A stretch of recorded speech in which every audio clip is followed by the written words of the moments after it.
This video goes with Kittel and Hoffer, lesson 14, in Introduction to Biblical Hebrew. Here's our sentence for this lesson. So the first question, as always, how do you pronounce the sentence in Hebrew?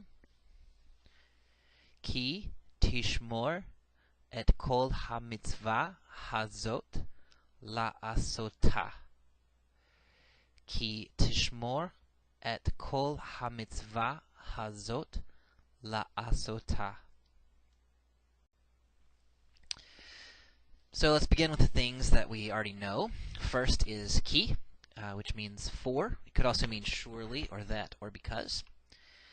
This is et kol, the direct object marker, plus all. And this word is a vocabulary word, ha-mitzvah, the commandment.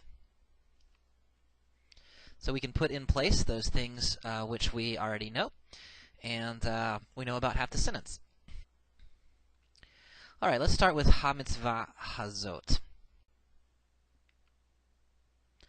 We know the first word means the commandment. The question then is about hazot.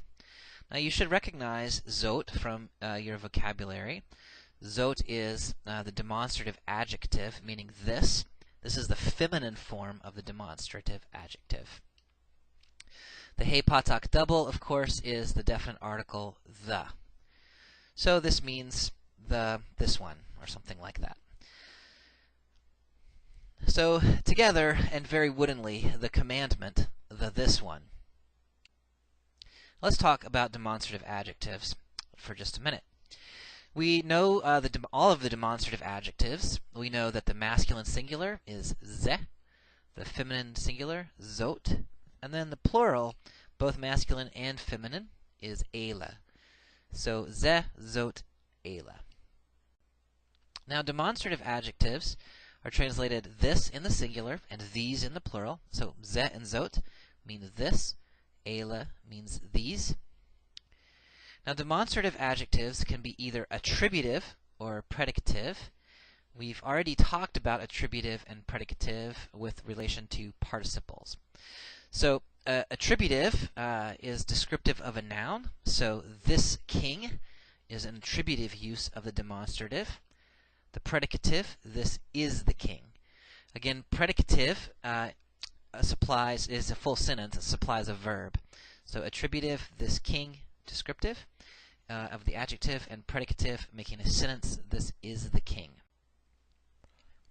Now, how do we distinguish attributive demonstrative adjectives from predicative ones? Well, there's a couple rules. Attributive adjectives come after the noun, and they agree in definiteness. That is, they will either both be definite, have the definite article, or they will both lack the definite article, and they always agree in gender and number. So here you see the three A's of attributive adjectives. Attributive adjectives come after, and they agree. For example, hamelech hazeh. Here you see that both of the noun and the demonstrative are definite. The adjective comes after the noun, hamelech hazeh. And so this is an attributive relationship. So this king. Here is a feminine attributive, hamalka hazot, with the definite article both, meaning this queen. And here is a plural one, ha-melachim ha'ele, meaning these kings. The predicative relationship of the demonstrative adjective. In general, the adjective comes before the noun, and the adjective does not agree with the noun in definiteness. That is, if the noun is marked by the definite article, the adjective will not be marked. So, for example, ze hamelech. Here, the demonstrative comes before the noun, and the noun has a definite article, while the demonstrative lacks it. So this is a predicative relationship. This is the king. Similarly, a feminine, zot hamalka, this is the queen. Ela hamalachim, these are the kings. All right, so that is the demonstrative adjectives, both predicative and. So the demonstrative in our case, ha-mitzvah hazot, comes after, and it agrees in definiteness, and therefore this is an attributive relationship. So we would translate this commandment. So here's where we are at this stage with our translation. Now the next thing we want to look at is la'asotah. Now what is la'asotah? Well, we can break it into its parts. So we have the lamed prefix, then we have asot, then we have a hey suffix, and notice that we have a mapik in the hey. So the lamed, of course, is our preposition, meaning to or for. Asot is something that we have not seen yet in this form. This is the cal infinitive construct, which we've seen before. As you remember, in the strong root, the cal infinitive construct is pakod.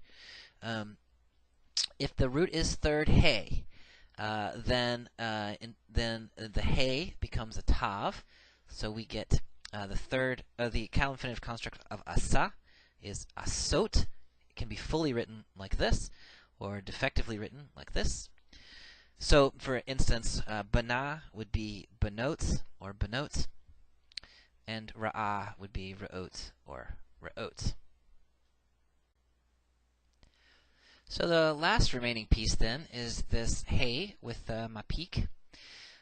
This is not a dagesh. As you know, heys do not take dageshim, but this is mapik, which is simply a dot, which is marking it for a specific purpose.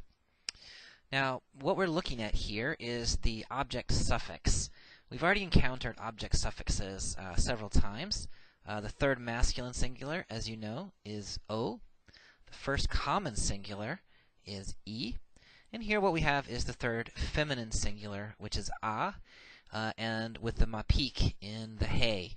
This distinguishes the third feminine singular object suffix from other types of heys that add to the end of words, and there are quite a few of those, as we have already seen and will continue to see. Notice that the mapik here is distinguishing this as the third feminine. Okay, so here then we have the lamed, meaning to, the asot being the infinitive construct, meaning to do, and then the hey, referring to something feminine, either her or it. Now, if we wanted to parse, then we would parse the root, the third hey, asa, stem, cal, form, infinitive construct, person, gender, and number. As you remember, the infinitive construct does not have person, gender, or number. Special features, lamed prefix, and third feminine singular object suffix. So here is our translation, la'asotah, to do it. We have to find something feminine in our sentence for that to refer to. Now, of course, when we put it back in context, ha-mitzvah hazot la'asotah, the a in la'asotah is referring back to ha-mitzvah hazot. So, all this commandment to do it, it being the commandment. Okay, so now we are down to the last word of our sentence, tishmor.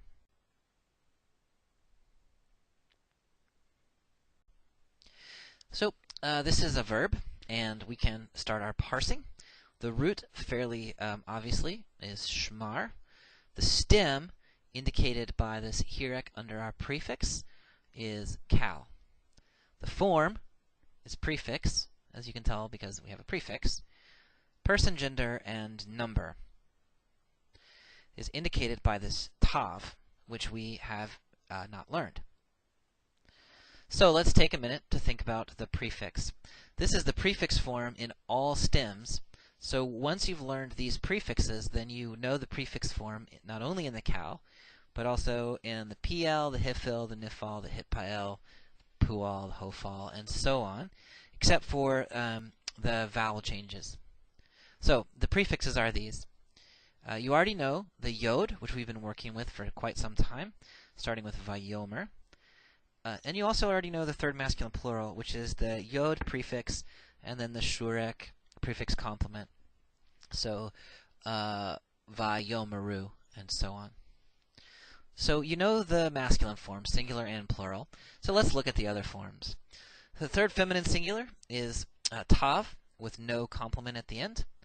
The second masculine singular is also tav with no complement at the end.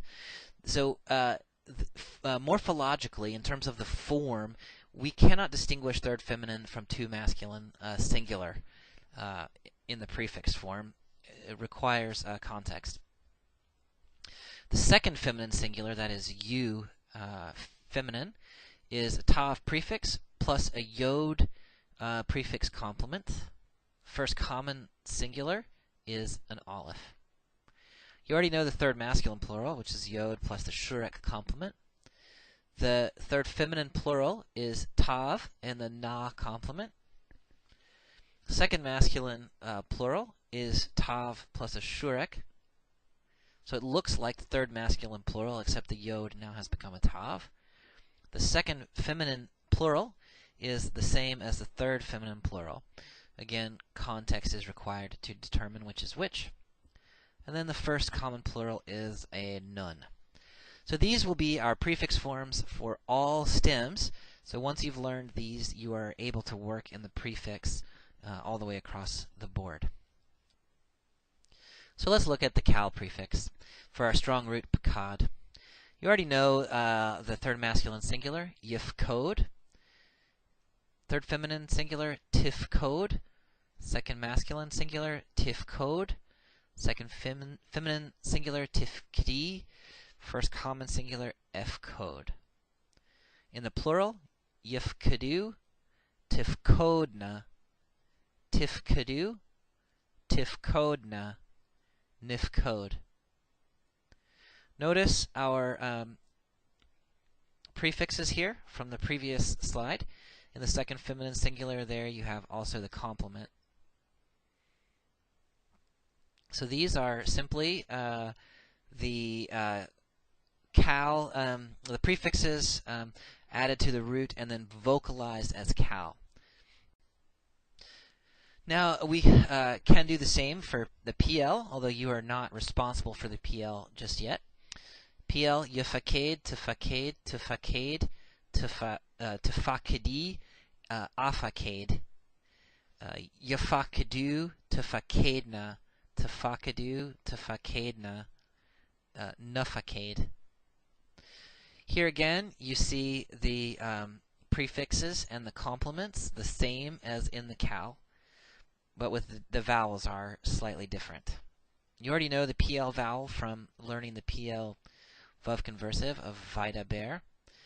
So here you see the shva under the prefix, indicating the PL as well as the dogish in the second root radical. So this paradigm should actually be fairly familiar to you already. For the sake of completeness, we can look also at the hifil. The hifil will be yafkid, tafkid, tafkid, tafkidi, afkid. The plural, yafkidu, tafkedna, tafkidu, tafkedna, nafkid. Here again, you see our same prefixes and complements, just with the vowel patterns marked for the hifil. We can also look at the hitpile. Here you have yitpaked, titpaked, titpaked, titpakedi, etpaked. Yitpakadu, titpakedna, titpakadu, titpakedna, nitpaked. Here you see also the prefixes, although this time you also see the infix tav in every form. But the prefixes are still the same, you just have to add the tav as well.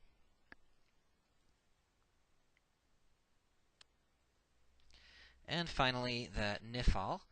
Remember, we don't need to know these forms for quite some time, but you could get here if you needed to. So yipakade, tipakade, tipakade, tipakadi, epakade, yipakadu, tipakadna, tipakadu, tipakadna, nipakade. Here you see there's a dogish in each of those pays. That's actually an infixed, that's a assimilated nun from the nifal. So originally this would have been yinpakade, and the nun has assimilated. We'll talk about that later. Here you see the same prefixes and complements as in all the other forms. The only difference is the vowel pattern. Alright, so you could, in theory, form or at least recognize the prefix in all of the major stems, but right now we want to focus on the cal. So here is our paradigm again: yifcode, tifcode, tifcode, tifkadi, fcode, yifkadu, tifkodna, tifkadu, tifkodna, nifcode. Now a few things to recognize. First of all is this vowel which we have come to recognize as the characteristic vowel under the prefix, the hirek. The hirek occurs under the prefix in the strong form of the cal prefix in all but one of the forms. So here you see in 9 of the forms. The one that's different is the aleph, and the aleph is still an E-class vowel, but it is segel. This is just a characteristic of the aleph, which prefers the sound to the I sound. So this is our paradigm with the vowels under the prefix. Now the second characteristic is this O-class vowel, which occurs in many forms of the cal prefix. Not all of them are O-class forms, but this is the usual. So here you see the O in 7 of our forms, which is characteristic then of the cal. The forms in which it is not there are the second feminine singular, where it is a shva, the third masculine plural, where it is a shva, and the second masculine plural, where it is also a shva. The thing that these 3 forms have in common is that they are our forms which have the prefix complement is a vowel. So if the prefix complement at the end is a vowel, begins with a vowel, then our O, our characteristic value, second vowel, will reduce to shva.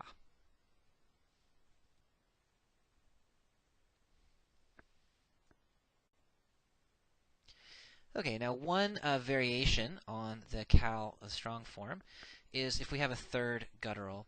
So here you see the form of the third guttural. We'll use shalach, so yishlach, tishlach, tishlach, tishlachi, eshlach, yishlachu, tishlachna, tishlachu, tishlachna, nishlach.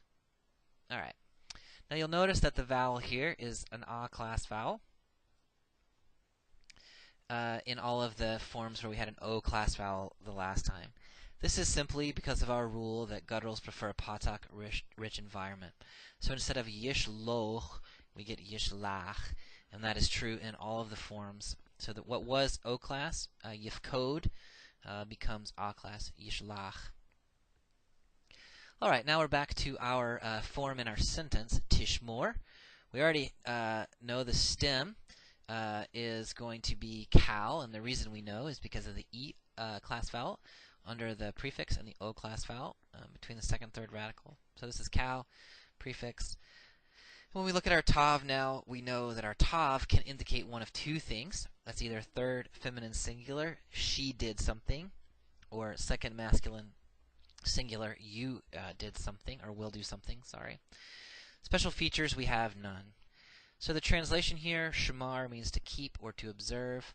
And so you, masculine, or she will observe. Context will tell us which of these is the correct translation. Now if we bring back the rest of our sentence, then we have this. And we are ready to translate. In terms of tishmor, there is no clear subject for tishmor. We know that hamitzvah hazot, which is the one feminine noun we have here, is the direct object because it's marked by the et direct object marker. So the best translation is going to be For you will observe all this commandment to do it. Or, for you will observe this whole commandment to do it.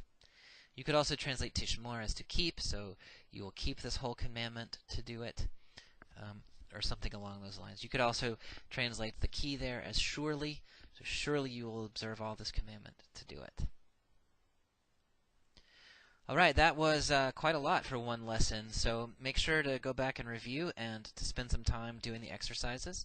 We're also going to continue translating Genesis 22, so spend some time translating the next couple of verses as assigned in Kittel and Hoffer. Good job!